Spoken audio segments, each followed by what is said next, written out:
Okay, so this is a brief video just on the difference between helping and enabling. So helping, help.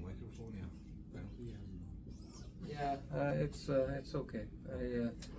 There's helping, and then there is enabling.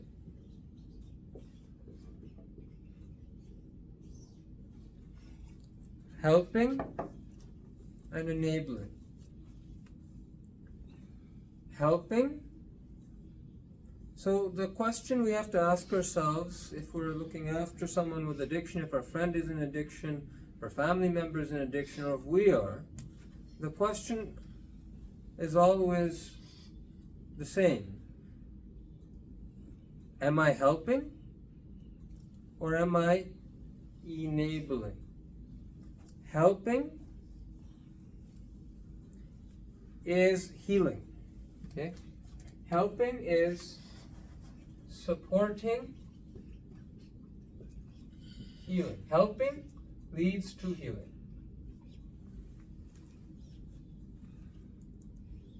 If we help someone, they're healing. If someone doesn't have enough food to heal a wound, we give them food, we are helping. Because that food will go and heal the wound, the cut, or whatever. Enabling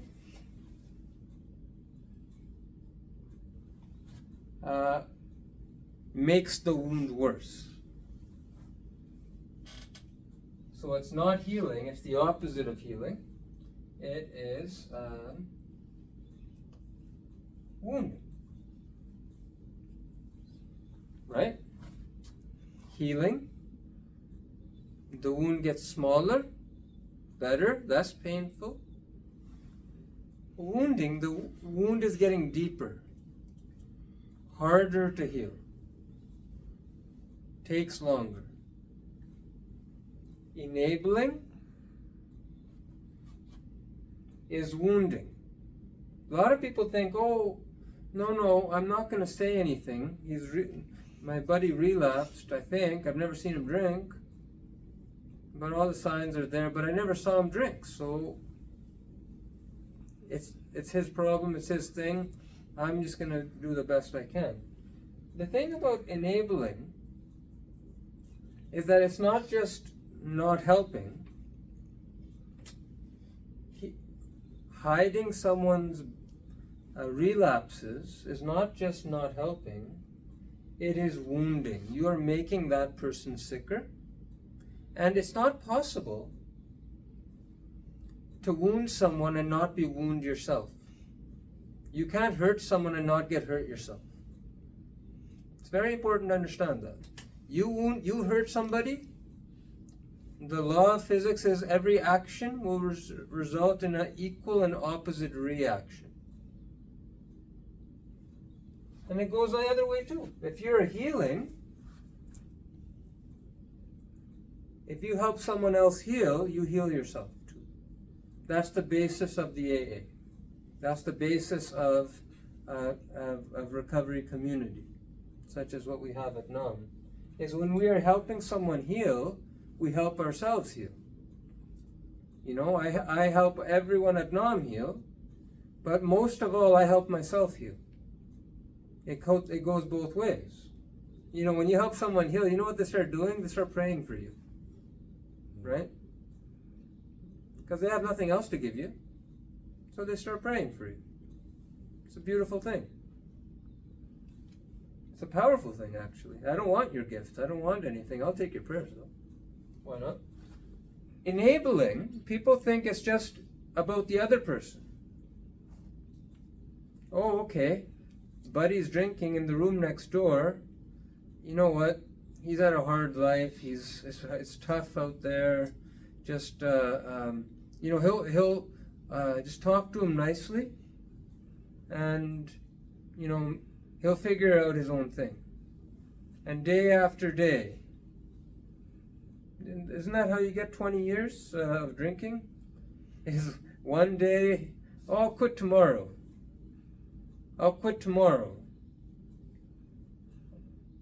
Oh, today it's hard. Tomorrow. 20 years pass by. 5 years go. Enabling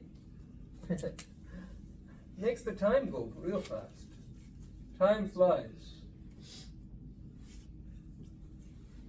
Because it's repetitive. It's the same thing again and again and again. And it drives the wound deeper, but most people think it just drives the wound deeper in the person with the addiction, but it actually drives the wound deeper in the family. So it's a family member. You know, we're all part of families. We have our family of blood. We have our family of today. So ultimately, we don't want to hurt people. We don't want to hurt other people. We don't want to hurt ourselves. So when you enable someone, you hurt them, and then because of the law of the universe, you hurt yourself. So a wife, you know, this happens, right? A wife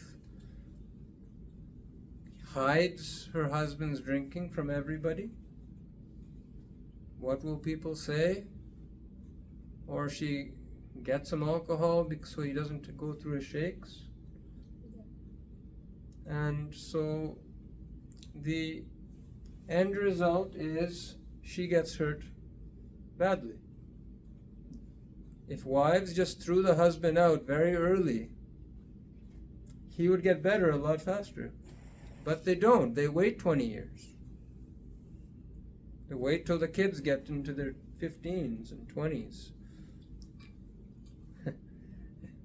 They should really do it sooner. Less time for the alcohol to damage. So never think the enabler gets wounded, the enablee gets wounded because they don't change. So what is helping? Helping is simply the best way we can help. There's a video called 4 Stages of Relapse. So the first thing the helper can do, someone's acting badly, roommate is drinking, husband, you think maybe he's, going a little bit sideways or something. And first thing you have to do is you have to identify the stage of relapse.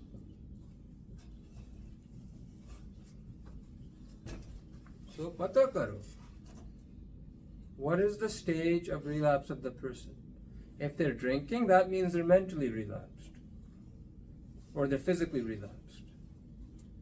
If they are talking about alcohol, they want it. They may be drinking in private, but definitely they're mentally relapsed because they're thinking about alcohol. They're fantasizing, or drugs, or whatever, gambling. So identify the stage of relapse. Is it physical? Is it mental? They're thinking about it, they're craving it.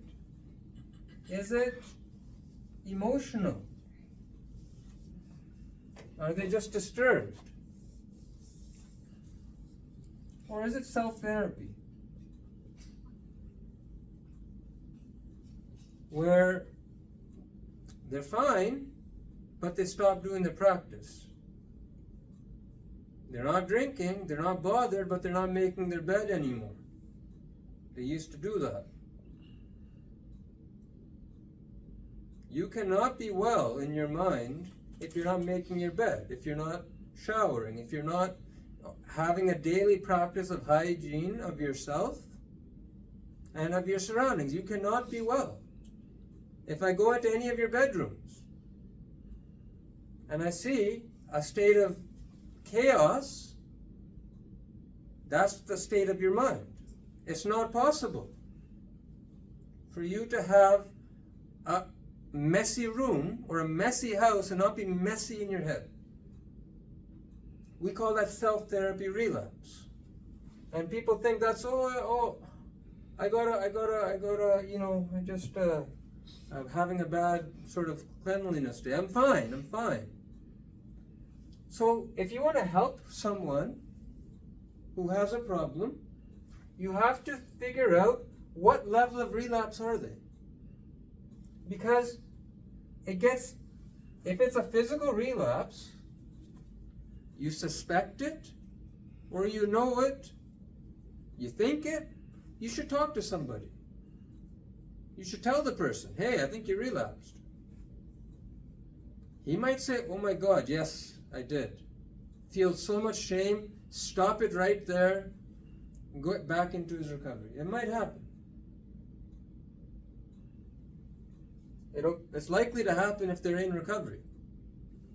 When you have recovery, you don't lose recovery. When you relapse, you can get back into it very quickly. But you have to say something. And if they tell you, oh, no, gee, no, I haven't relapsed, not me.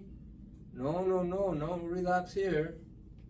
Or they get mad at you, then you should tell someone else. Every situation has a chain of command. If you're living in a sober house, there's an agency managing that. If you're living in a family, every family has like a boss. It might be the uncle, it might be the grandpa, it might be the wife. Every system has a boss. So you tell the boss. Physical takes the most amount of work, and you folks let it get that bad. But if you catch it at the mental, when it hasn't become physical, it's a lot less trouble. Now there's no chemistry involved. There's no brain chemistry involved. Now it's just, okay, they haven't drank, but they're thinking about it, they're teetering. Maybe it's just a really good conversation. Let's go to a meeting.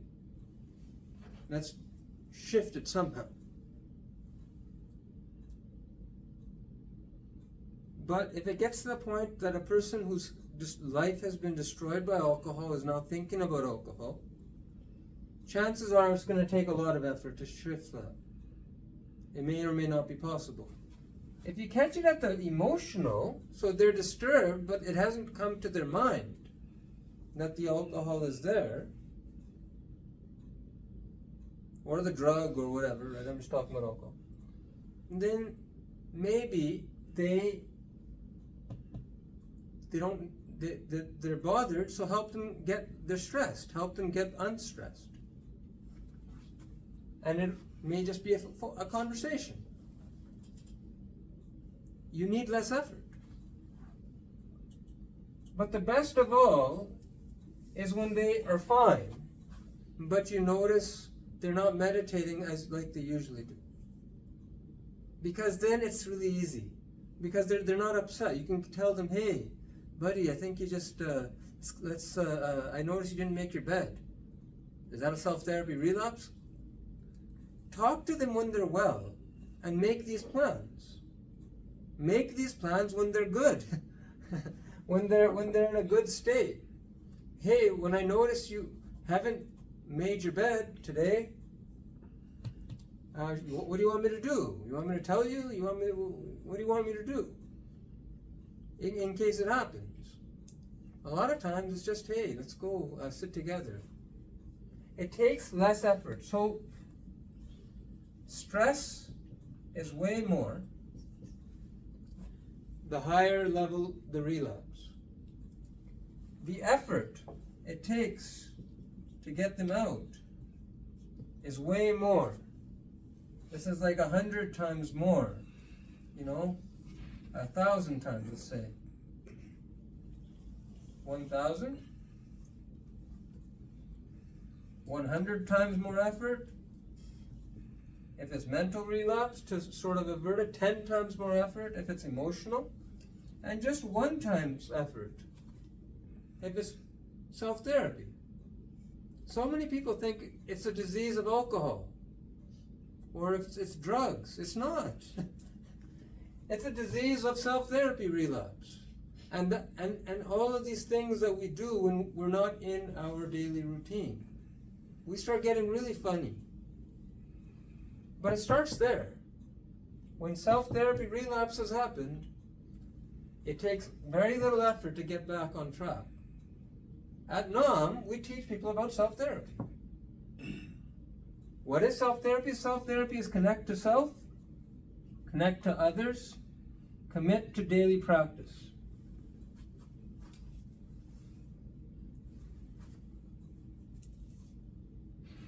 Figuring out a practice that sustains you in sobriety, and then deepening it over time through daily practice. That's self-therapy. If you're doing that, you're not going to be upset, let alone need drugs. So, by the time it gets to physical, it's too late. You need help. More help, the better. The longer it stays here, so let's say it's in physical relapse, but you leave it there for like 10 days or 5 days, hoping it's going to change, Actually, it's just getting worse. Now you're looking at 10,000 times the effort. Now you leave it, you don't know what to do, it's going to become 100,000 times the effort because it grows exponentially. So if they have relapsed, even a drop, and you suspect it, it's really good to put in the time there rather than thinking magically he's going to get out of it. Sure, a day, maybe. Give him a day, give him 2 days. Don't give him like a week. It ain't going to get no better. It needs the pressure to turn on the brain so that you can terminate the cycle. So that's what helping is. Anything that's not this is enabling. It's wounding them and you. Because communication is 99% nonverbal. When you're dealing with a relapsed individual, you are taking that energy. I have to do my prayers. I have to do lots of things I do because I take on all your relapse energy. Because it's non-verbal. I take it on. My staff take it on. So I tell them, you have to stay in your practice because it's hard. And if you live really close to someone, their energy hits you even if you eat the same food. You're in it together as a family. It's not your recovery and their recovery. It's our recovery. It has to be our recovery. You as a family. Families can't live separately. If it affects one, it affects all. So it's worth it to put that effort in. If he needs to go to detox, get him there. It'll be good for you. The longer you let someone toxify the energy in your house, the worse it's going to get. So that is helping versus enabling. Any questions about this?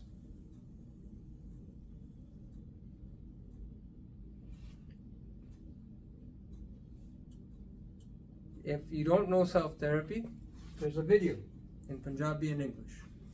I suggest you watch it and re-watch it 5-6 times. I have one question. That's it. ਜਦੋਂ ਕੋਈ ਦੂਜਾ ਬੰਦਾ unwilling Yes. to change Yes. For the common good or for self, there's nothing we can do. Not true. It's a great thought.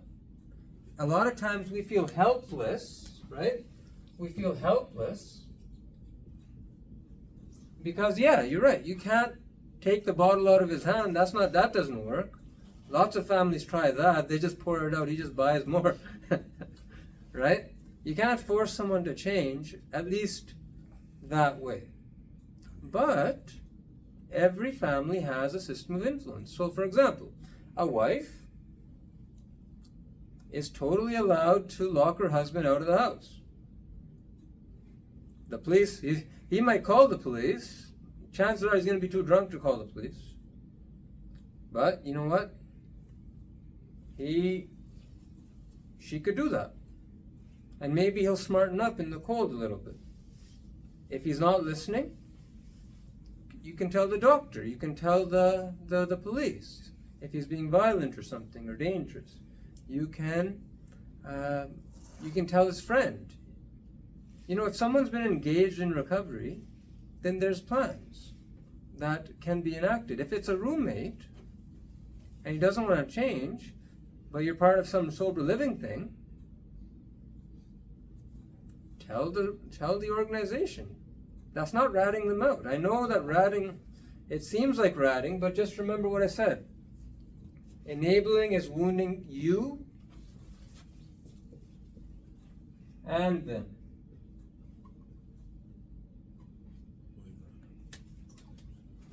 It's not ratting. Ratting is telling on someone for your personal benefit. Untruthfully or making stuff So like, I'm gonna get a lighter jail sentence. I did the same bad thing he did, but I'm gonna get off easy. Make him get it hard. That's ratting. You know, whatever. I have no opinion on that, one way or the other. Don't go doing bad things to people. Generally, it's better that way. Helping is never ratting. This is never ratting. They may call it that. They may say, hey man, I covered for you when you were doing that. Yeah, but I wasn't in recovery. You didn't help me. You hurt me when you did that. It's a great point. When someone doesn't want to change, they're going to say poisonous things. They're going to bleh. So you have to go up the chain. If they're not ready to hear it, that's okay. Don't waste your time. If they're not ready to hear it, don't say it more than once or twice or 3 times. Or however times you want to do it, go up the chain. You know they're really... It all boils down to a degree of self-centeredness, selflessness. And the thing is sometimes fear breaks the chain. So that's why you want to go up the chain. Sometimes fear of one's mom, if that's who they fear, and their disappointment, or the kids, yeah, I'm going to tell your kids. Oh, no, don't do that. Okay. I'll start going to meetings. Well, who cares why they start? They're going to start. That's all you care about. But fear can't maintain anything. Fear can't keep the recovery going. It's not a very good fuel, but it's a good Kickstarter. Fear of death, fear of loss. A lot of people hit rock bottom. It's fear. But then at some point it turns into love. It turns into a desire for a better, healthier life. And so we all want that. And fear for long term can be damaging, very damaging. It's never a good long-term motivation. Right. A lot of people who do anything over time for fear, they hate that thing they do. And so when eventually they stop that thing. So at NOM, I'm never a big fan of fear for a long time. Just enough fear to get them over the hump and kickstart the process. Please, please, please don't let people do wrong things. You're not helping them and you're hurting yourself. If they die, you take it on. I assure you. Good. Nice short lecture. That was great.